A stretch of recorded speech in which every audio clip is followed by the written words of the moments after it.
Hey, what's up, world? It's Patrick Level Truth Bomb riffing on Tuesday, October 3rd at about 10:40 a.m. my time. And Jesus Christ, the world is just like spinning out of control and going so fast. It's just hard to keep up with everything that's going on. But you know what? It's a beautiful world at the same time. I'm kind of reminded of a lot of interviews I've watched with Jared Leto, the genius behind 30 Seconds to Mars, and fantastic actor and everything. That dude is, regardless of whatever controversy surrounded him, but he's been on the circuit with a lot of interviews recently. Because of their new work, is like it's the end of the world, but there's just so much beauty, and it's so true, man. And that's the right attitude. And I opened up my day with a tweet on X to that point. I just said, look, here's to all of the beautiful people that bring art and beauty and harmony and the gift of this humanity to the world every day. And I love you. And fuck fascism and fuck corruption. Or I said fuck corruption and the fascism that fuels. So, yeah, I mean, where I am and where I'm coming from is in this crazy like Zen space where it's usually I used to have to like think through these truth bomb riffs, and I'm like, okay, what talking point do I want to hit? How do I want to reflect and refract and connect and all of these different sort of scenarios that, um, will hopefully improve my chances of getting the information that I have to the millions of people that need to see it. And I'm always trying to like figure out, the I don't know, the Rubik's Cube of algorithms and all of those types of things. And I'm not really all that great at it. I'm really good at finding the truth. I'm not so good at, the tech that's involved with all of the things revolving how you maximize your voice against the Borg, for example, that doesn't want you to um, reveal how the machine works. I mean, that's really what I'm up against. And every moment of every day, I'm in this context of, look, here's validation in this thing that's taking up all of the oxygen that is the ultimate mirror of what it is that I'm giving you, except it's tiny in comparison, and nobody can see the forest for the trees because everybody's so busy reacting or using a Giphy or something to kind of try to express themselves, and everybody thinks they know it all, and nobody knows anything. Very few. But I will tell you, and this is the composite subject matter of today's Truth Bomb Riff, and I just somehow, and I'm not a praying guy, but maybe I want to meditate on this. Maybe I want to try to, somehow enhance the projection of these monumental revelations that will somehow penetrate your head, heart, and soul to where suddenly the light turns on and goes, this dude Patrick Lovell is exactly what he's been saying the whole time, and I got to share him. I gotta move his material forward. I need to study his material. I need to actually become enlightened as to how this whole thing works, because it is everything, and everything is on the line. What is everything? Well, let's just start with the big questions. How about all things Donald Trump and democracy? If Donald Trump wins the presidency, is democracy dead? Yeah, well, it's been dead for a long time. The reason that Donald Trump exists is because democracy is dead. And so Donald Trump is in this civil fraud case in New York, and he's going to take the stand. And we saw a lot of things happen yesterday that basically caused the likes of Elon Musk and Tucker Carlson to reveal in a very transparent way who they are in this whole thing. And, Tucker Carlson has been for the past, I don't know, 2 or 3 weeks, maybe forever, but for at least the last several weeks, going back to this ridiculous interview with this like Kine that claims that he had some sort of relationship with Barack Obama. And as I've said in many previous truth bombs, whether he did or didn't isn't something that we can really all remark on in a useful way, because even if it were plausible what Tucker was bringing to the table in this insane interview, he didn't present any evidence, which means that he's involved with libel and defamation. I mean, it was just ridiculous. It was worse than high school. It was the most atrocious example of a guy who has tens of millions of followers and did because of all of the nefarious deception and diabolical scheming of Fox, that now Elon Musk is championing in a way that is even remarkably further than what was happening at Fox. And there's reasons why Rupert Murdoch and Fox ejected Tucker, but Elon welcomed him with open arms. And here's Elon every day demonstrating that X is a lying propagandist tool to bring in the millions of people that were already on it and try to juxtapose this agenda that is obviously, I mean, I don't know if we can say it's shocking, because it's not. It's just a continuation of what's been going on in that sector since 2016. And what is that? Well, we know that, yeah, there were this Russian, agency, within the purview, I think, of the KGB, that whose specialty was all things tech online, and they very successfully utilized our own hatred and our disagreements within society, civil society, against ourselves, which created, a fight between us, right, in the American society based on right and left and identity politics and the culture wars and all that sort of thing. And they did a very good job of it. Now, this is something that the CIA has been doing forever, and the KGB has been doing forever, and they've been doing it since the end of World War II and probably during World War II, of course, right?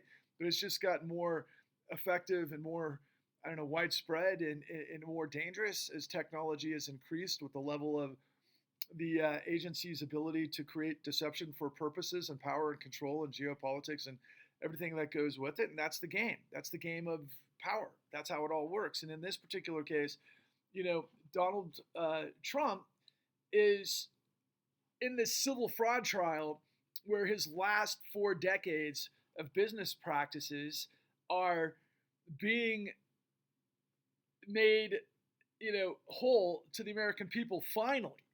And it's remarkable because the reaction from Tucker and Elon is like, no, it's just lies. This is all a setup. This is a puppet trial. This is this and that. And of course, all of right wing or MAGA buys it because they don't know how the system works. They don't know what the law is. They don't know real estate law. They don't know commercial development law. They don't know what deceptive acts and practices are. They just see somebody who's got a lot of money and power and attention. They're like, oh, that guy talks for me. I don't know what he's all about. But you know what? I'm all about law and order. But meanwhile, I'm okay with this president who lies, or excuse me, former president who got there and backdoored because of all this insanity. And, ultimately, his business practices were to hyper inflate the value of his assets for purposes to get ultimately better rates on loans at a high level that he skimmed from. And he did that through what's known as deceptive acts and practices. And it's illegal. You can't lie in business. You can't create fraud that is so easy to, identify and make, clean, because it's just factual. The guy hyperinflated the square footage of a penthouse and his, the value of all of his properties and so on and so forth, to the tune of what the AG's office in New York saying there's over $2 billion of lies. And MAGA's like, okay with that. His entire being, his entire everything is a lie, but they're like, oh yeah, but you know what? He's telling the truth for us. And that he'll sacrifice us for us, and he's looking out for us. Meanwhile, Donald Trump has demonstrated his entire career that anybody who is not useful to him, he's going to throw under the bus. And that's what he's done to the American people and all of these idiots that give him millions of dollars for his legal defense fund, buying all of this stuff because it's a right-wing echo chamber that's really just a continuity and a continuation of everything that's been going on since the Jim Birch Society. Back in the 50s, millionaires and right-wing millionaires and what some call Christian fascists, who diabolically want to maintain control and white supremacy and all of those things, have been doing so for decades and decades and probably centuries and centuries, but it's just gotten more diabolical through the ages. And I mean, when you think about the nature of, I'm trying to think of the voting why can't I think of the term? It's a very gerrymandering and that sort of thing. I mean, these are all manipulative tactics, not to mention IDs, to just make sure that anybody who naturally would vote against something like this doesn't have the opportunity to. And so that they control it and they know the system and they know how the system's played. And then ultimately, back in 2012, the Supreme Court rendered that corruption is legal through Citizens United. And we've had this like massive, massive wave in politics through dark money, through all of the usual suspects going back to Americans for Prosperity, which were the Koch brothers, who were the best in the business at this stuff.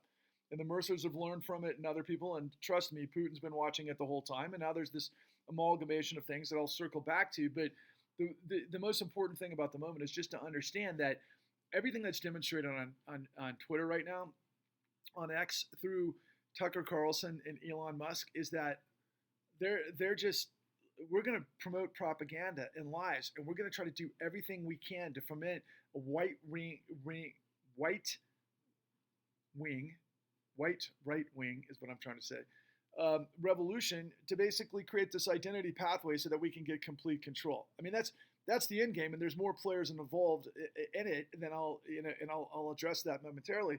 But it's so transparent. I mean, it's literally it's less than.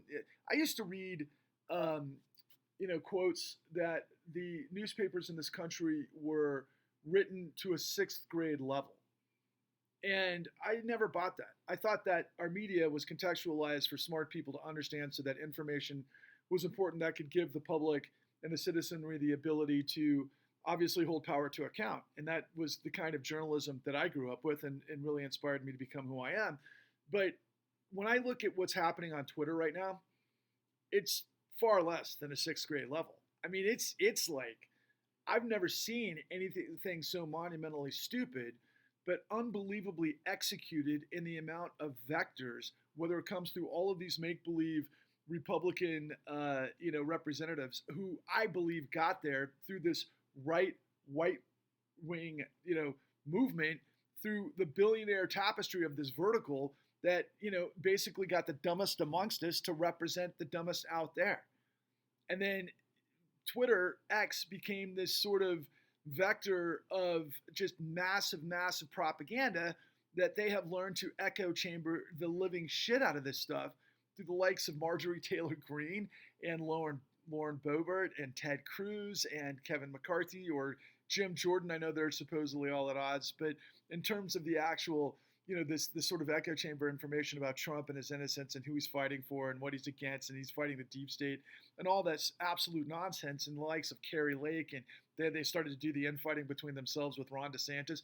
It's all absolutely ridiculous, but at the same time, you can see the patterns over and over and over of what they're, saying and how they're saying it and so on and so forth. And they're expressing things that are completely lies, beyond comprehension. And the easiest to,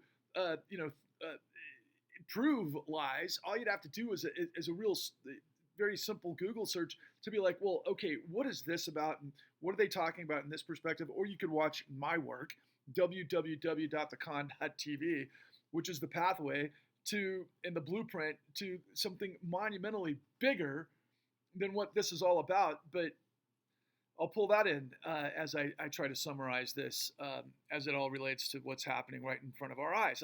I continue to say that Donald Trump is the ultimate reflection and mirror of everything that's going on, that the government is demonstrating that he has completely defrauded the United States based on racketeering and deceptive acts and practices using corrupt attorneys and judges to do it. That's primarily the case against Donald Trump and all of the other apparatuses of, let's call it Jack Smith's investigation down in Florida with top secret documents.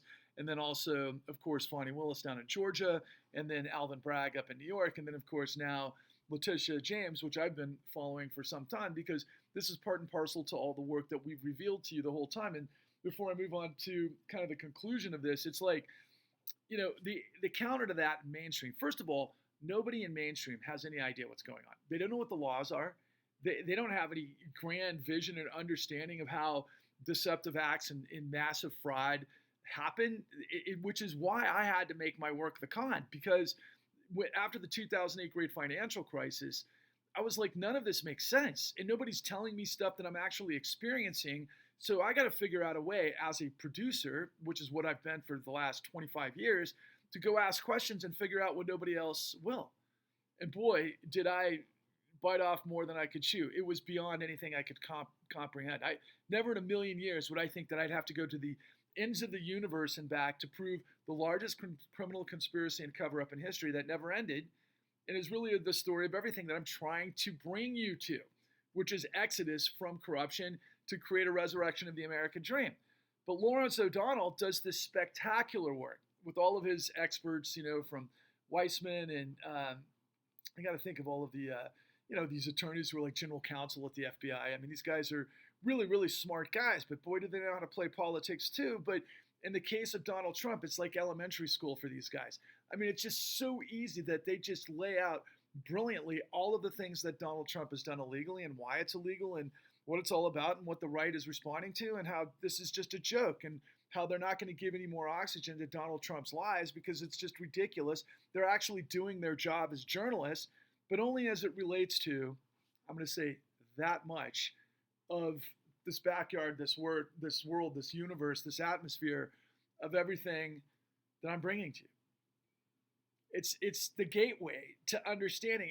And the thing it was so ironic and such absolute, it's ridiculous for me to see this, even though I have a great deal of respect for Lawrence O'Donnell. But, he's like, okay, look, this is how Donald Trump uses the system to, basically create bankruptcy for profit.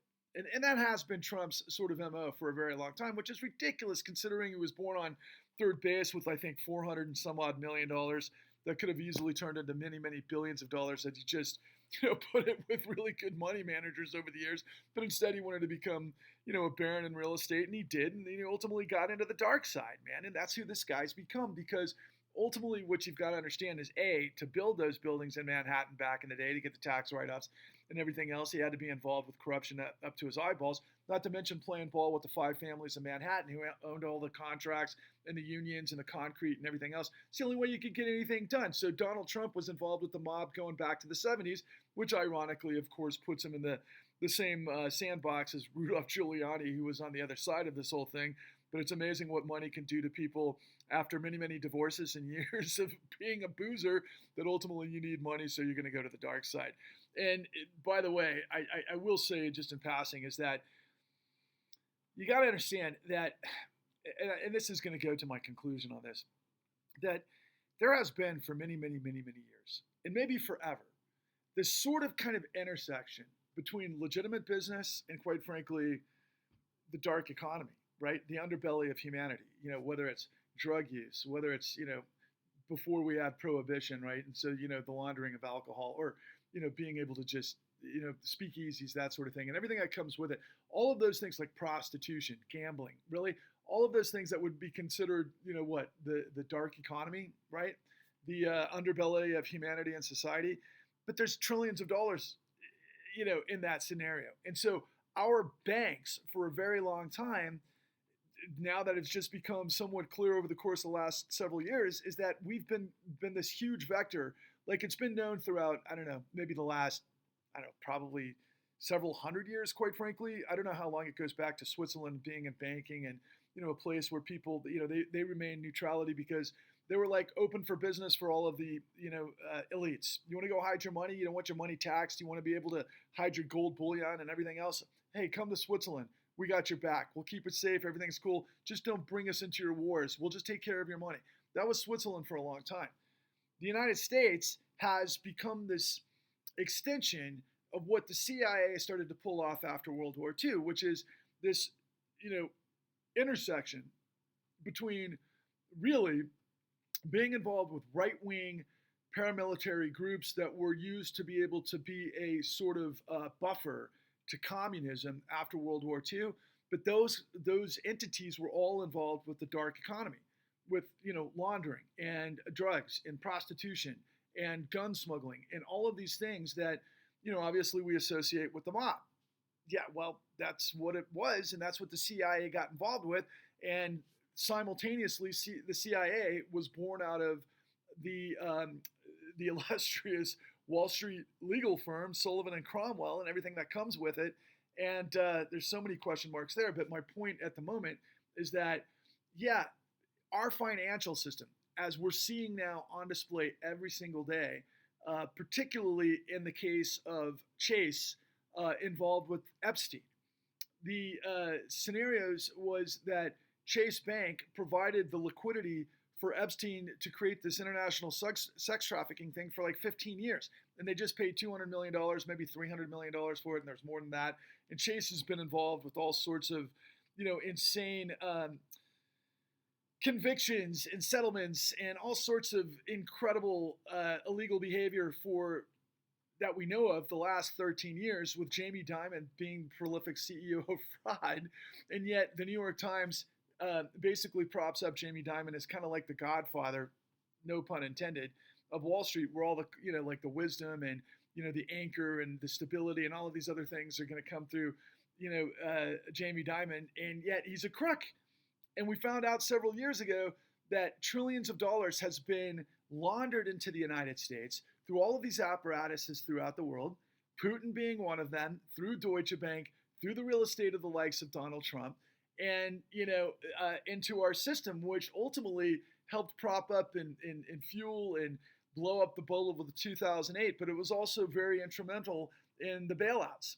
When I continue to reveal to you that I'm giving you the $29 trillion truth that is the largest criminal conspiracy and cover-up in history, that if you could wrap your mind around it and understand what I'm giving you, that we could take this entire system down.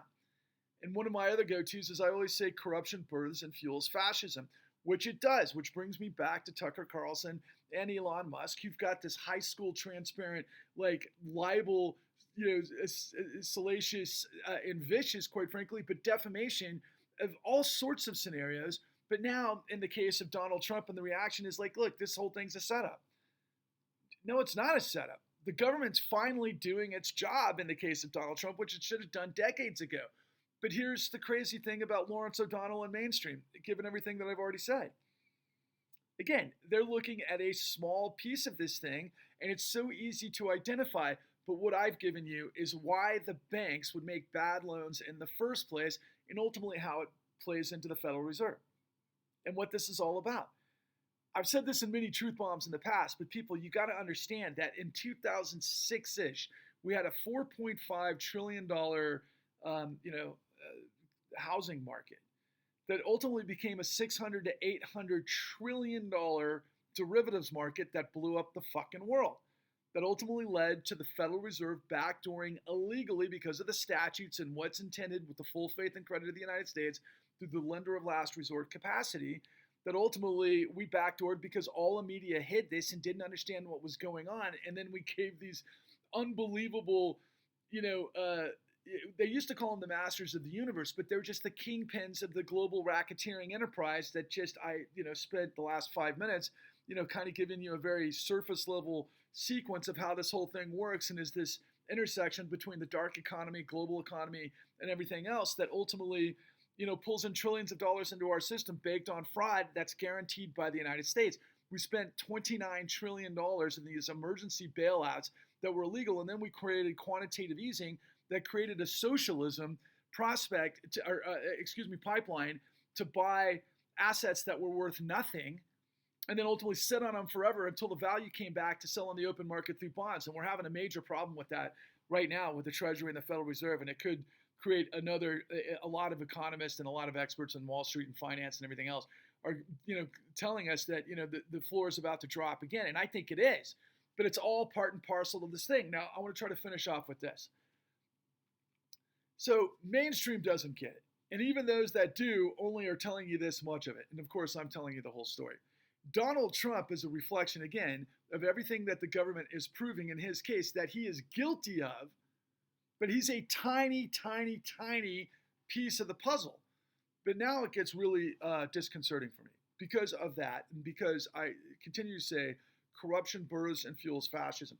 What I'm seeing personally, if you want to take these characters like Elon Musk, and Elon Musk is the biggest disappointment to me this side of a Barack Obama.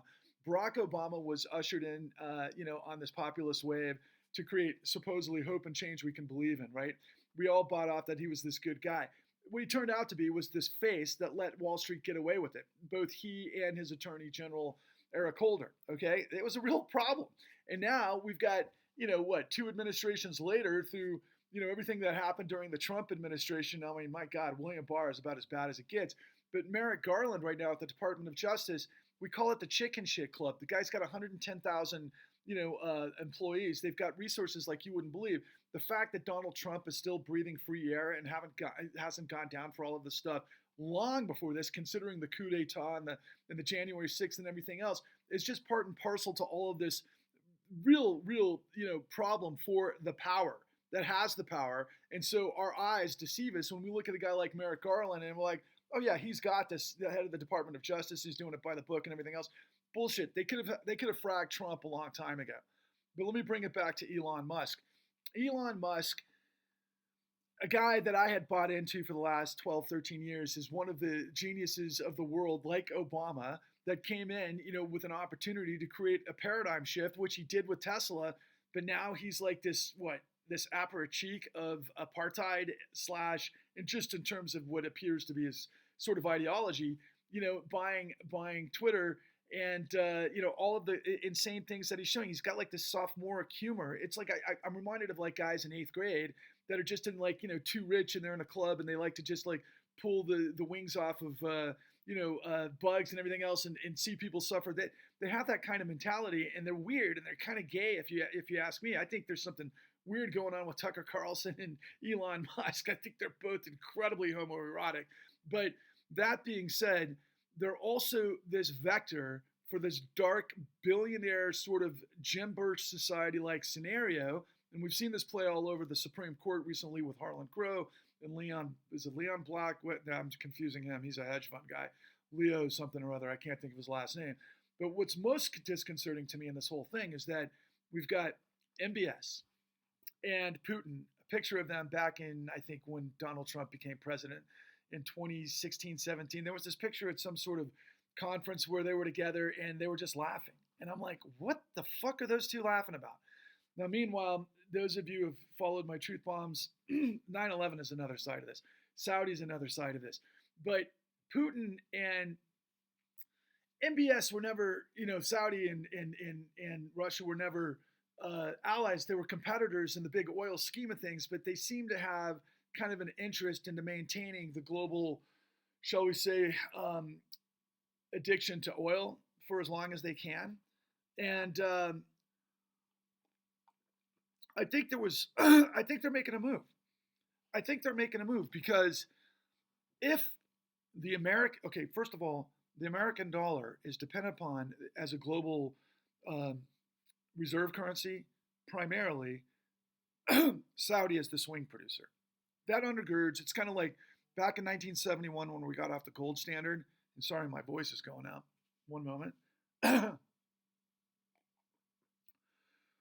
We got off the gold standard. We went on the fiat currency standard, but ultimately it was undergirded by oil.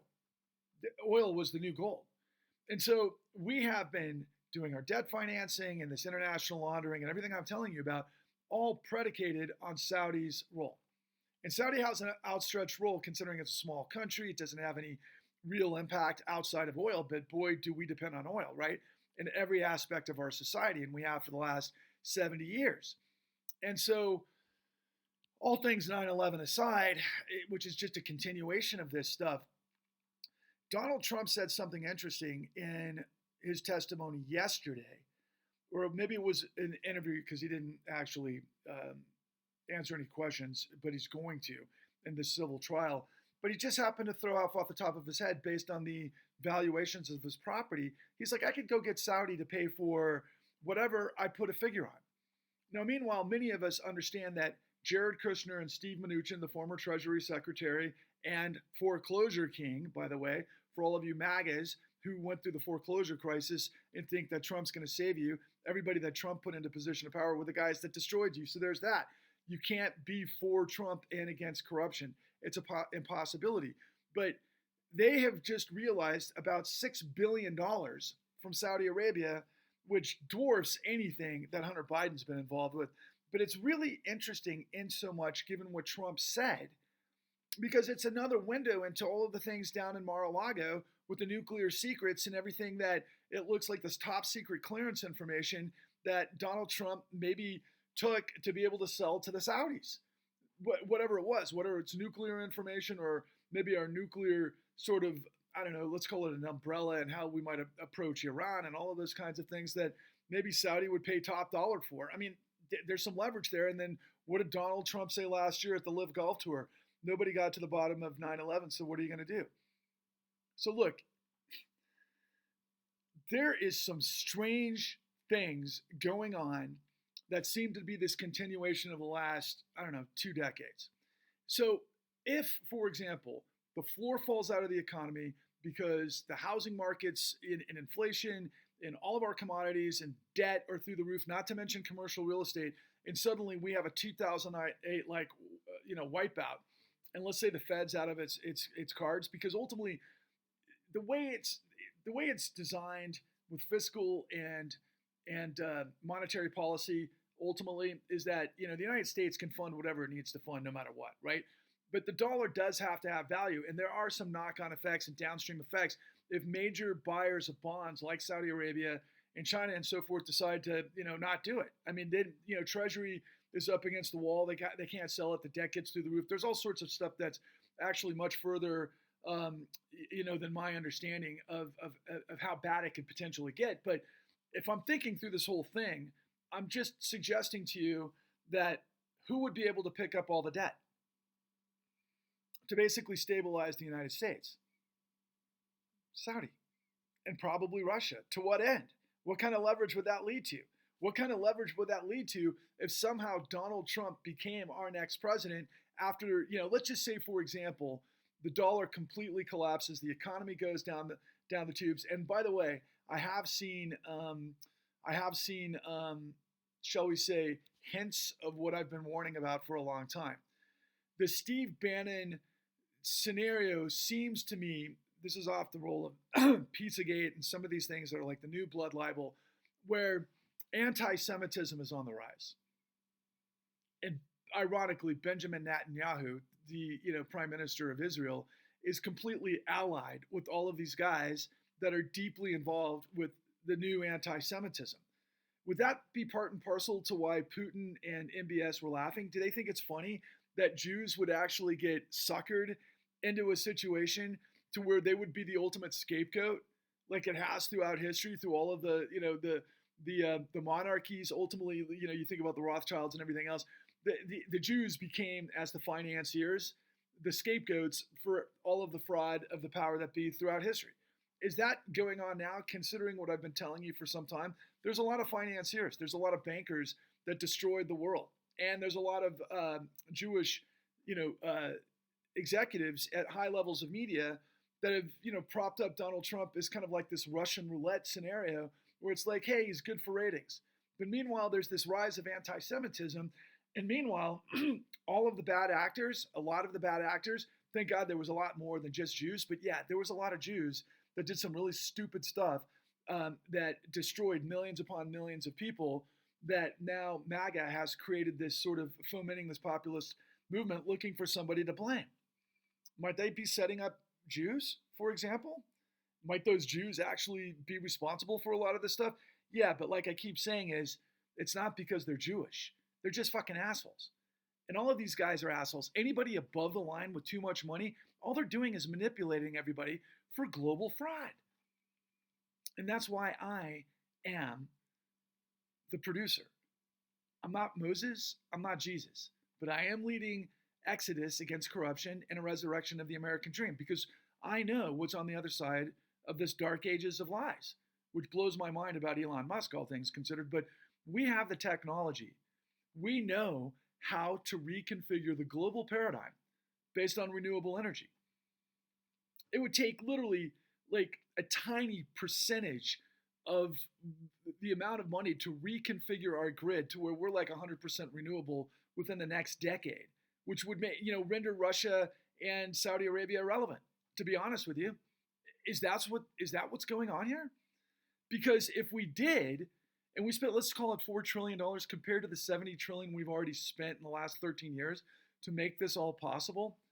We've given trillions to billionaires. Billionaires spend billions to loot trillions. That's what we're talking about. The whole system's a fucking fraud. And that's what I keep telling you. And so, anyway, look, man, I've gone on more than I wanted to this morning. Hopefully this clicks. Look, I love beautiful, brilliant people that make this world a better place. And I hate bad guys. Fuck corruption, fuck fascism. Failure is not an option.